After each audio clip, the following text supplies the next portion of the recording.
Welcome to the final episode of the Digital Adoption Show Season 2. You have been such a great audience to the show, so we thought we would wrap up this season with something really special. Throughout this year, we interacted with global enterprise leaders from companies like Gobain, Kellogg's, McKinsey, Twitter, Novo Nordisk and many more to gain insight into how different industries are embracing innovation in learning and development.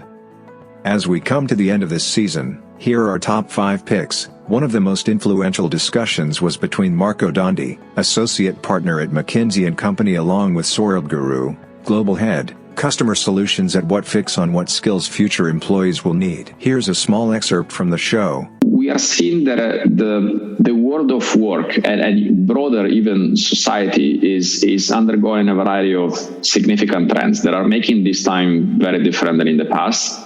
And one of those differences is just the pace of change.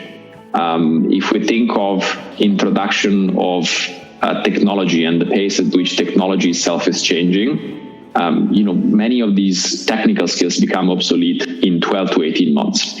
And so that's just, one example of more rapid pace of change. If we think of the business models, the new business models that are emerging, think of e-commerce, think of the move away from the old brick and mortars towards more and more digital services and digital products. If you go a further step, artificial intelligence is something that, of course, is already being deployed and adapted.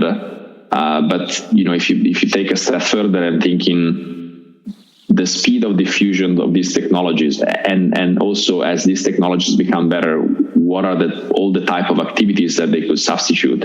That will cause, of course, a lot of change. And I think the focus here is really the rapidity of change will likely force people to not have one job for all of their life, or even 2 or 3 jobs for all their lives, right? Many people that are coming to the workforce today, they'll have to go through possibly 10 different transitions, some minor, some a bit more significant. Today in Europe, we are expecting in the next 10 years that 20 million people will need to completely change occupation if they want to keep being a productive member of society in the workforce. And so that causes skills that weren't really the focus in the past. The previous industrial revolution, it was just a focus on either that capability, that technical skills, the ability to do something. But once you learn it, you're good. You're good for maybe it happens once that you need to learn something else. But I think this idea that you actually, whatever you learn by the time you're 10 years in the labor force, what you learn is almost not irrelevant, but it's a minor component of what you need. It means that all of these skills of continuously adapt, continuously learn become much more important than they were in the past.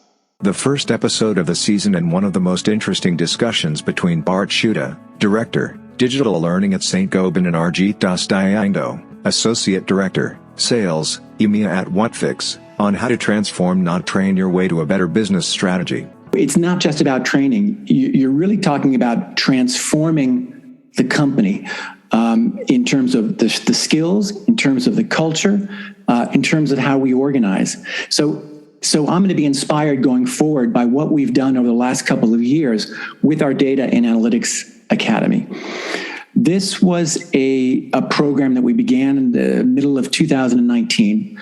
We recognized the opportunity, the need to upskill the engineers in our plants to be able to use machine learning on themselves without having to go to one of our research centers to find a data scientist. They needed to have the skills themselves to get insights out of the data that they have every day to continually improve production. And we knew that this was going to require a significant transformation in our organization. We needed to break down barriers between corporate IT and plant IT, and between our data scientists at our research centers. And so we started off by saying, what is the change we want to see? And then how do we make that happen? And training is a piece of it, but only a piece of it. And so we ended up building a program that had 3 key components to it in terms of the training: an awareness program for management, a core skills training for the engineers to teach them Python and machine learning, and then a mandatory learning by doing project that came from the real list of projects in the plant that allowed the engineers to then practice what they had only really sort of, seen during the core skills training, and being supported by a data scientist from one of our research centers. So our core skills training, it's 27 hours. They're programming in Python. They're doing the exercises, but they're literally sort of replicating what they see the instructor do. And that's not enough. They have to learn by doing. And that's what this learning by doing project is. The results have been astounding. It's very difficult. I don't want to underestimate that. I'm incredibly, proud of the engineers in our plants in their ability to kind of stick with this and really learn Python and really understand the life cycle of a data and analytics project. But at the end, what really matters is, what are they able to do with it? And even in these first learning by doing projects, which are selected to be simple, relatively a good learning experience, we're seeing people reduce the energy consumption on a line of production by over 10%. With traditional techniques, they've never been able to get more than like a 1% reduction. We've seen them reduce the excess use of material. Generally, what we're doing is we're getting better control over the production process so that it is more stable, and so that we produce less defects, less waste. And all of this goes to the heart of Saint-Gobain's sustainability objectives of reducing energy consumption and reducing CO2. And we're getting this, in the first projects out, after this training program. So, and again, I come back to the transformation. We rolled this out through the people in the business who were responsible for the performance in the plants. It was not rolled out as a training program. Training is a key part of it, but it was rolled out as we are transforming. Individuals did not get enrolled in the program. Plants got enrolled in the program, and plant management needed to attend the awareness training, and they needed to be committed to the program. And so that's how we're looking to do it as we roll it out as well into supply chain and into sales and marketing.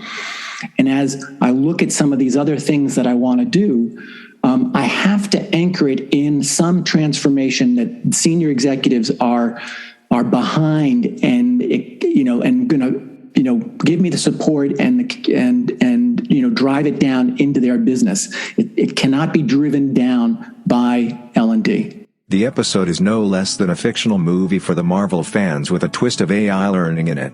This episode features Tomissa Smittendorf, Director, North America Sales Learning and Development at Kellogg Company, and Paul Dixon, Director, Strategic Accounts, Sales at Whatfix, on how sales enablement can transform your L&D game. We have a commercial academy that we leverage right now, but to be able to really define learning paths.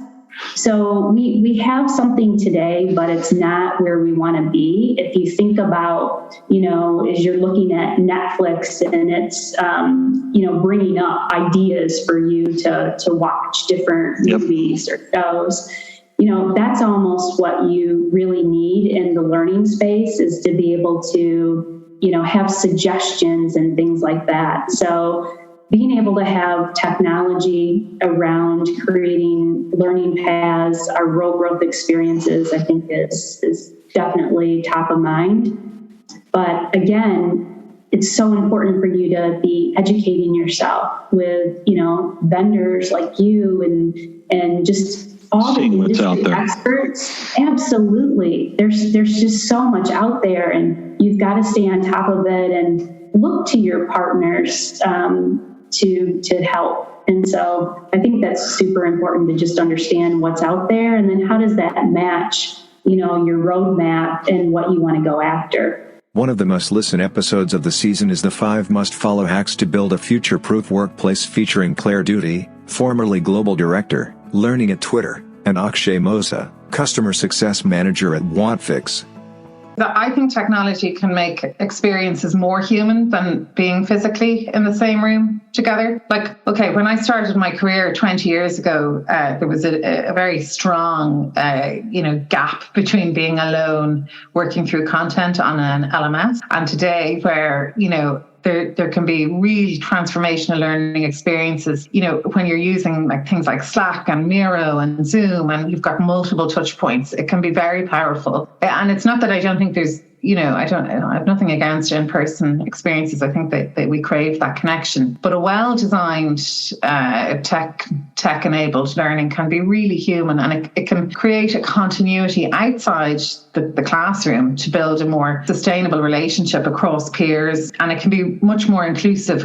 So I'm participating in a course at the moment that's being run out of Canada. So I don't have to get on a plane from Dublin, abandon my husband and to the 3 kids, pay for a hotel, pay for flights. I can participate in that course from here. And also for introverts, they can manage their energy levels better than being like overwhelmed by just the experience of being around lots of people. So there's benefits that, technology brings to L&D that you just can't have in the classroom, and not to denigrate classroom experiences. I love them too, but I think there's huge opportunity. Now, what I will say is there's a caveat, which is that, to get to that very high standard, you need really good learning design, and you need really good facilitation to create those experiences. And that creates a tension almost between scalability and the number of touch points, or how human, how much, facilitator moderated the program is. And then on the other end of the spectrum, sadly, there's plenty of just content,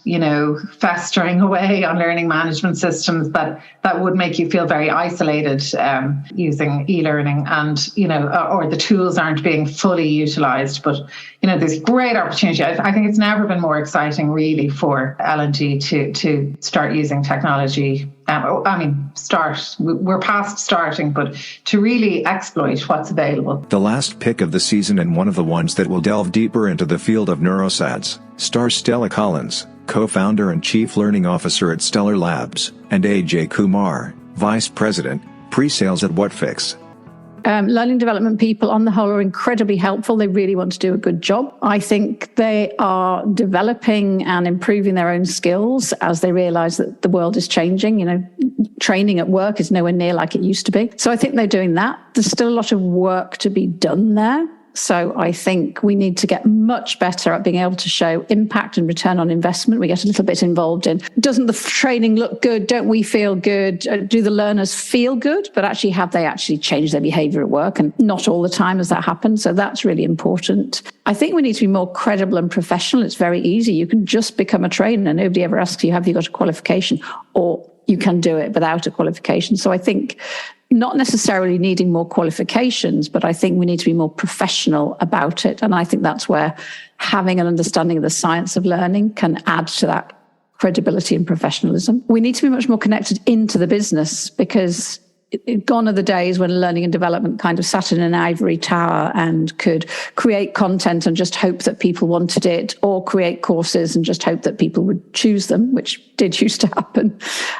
We need to be part of the business, and I think we need to involve the business much more in the whole concept of supporting people. I mean, learning is all about performance, really. It's about, can people do their jobs more effectively, better, with more joy? And I think that's where we need to be, is how can we facilitate that to happen within the organization without it necessarily having to be us that has, control and influence over it all the time. So I think that's really good. And we need to stop wasting time on things that don't work. So we need to make sure we're focusing on things that do work. And then you did ask me a question, how does our platform do that? That was a very good question. Because we've built our platform really thinking about what is, how does learning really happen for people? People, first of all, need to be motivated. So our platform is built with nudges built into it so people feel motivated. Learning is a journey across time. So we're not just coming along and going, here's some content, here's an event. Hey, presto, you've got it. We support people through a learning process, which involves some information, some guidance, but also people need to then, kind of experiment with that to test and feel comfortable with it. They need to practice, and our platform supports them in practice, and it supports them getting feedback from managers or peers to say, well, actually, you practiced that thing, and actually, you look like you're doing pretty well. You're actually implementing those skills in the workplace. And this kind of idea of transferring learning, from the training classroom into the workplace. So a lot of what our platform does is it nudges people at work to practice their new skills, get feedback on their new skills, and to keep developing those new skills. So it stretches things over time. And then it's very much designed with, a really smart algorithm to actually support people both with retention of knowledge, but the retention of skills, so kind of spaced practice is part of what's built into it. As we come to the end of this episode and of this season, I am sure you will all have something to share. We would even love to hear your reviews. If you enjoyed our podcast, please write a review on Apple Podcasts, Spotify, or Google Podcasts. For Season 3, we will surely take your feedback into account. Season 3 dates will be released soon, so stay tuned. Happy podcasting. Until next time. See you soon.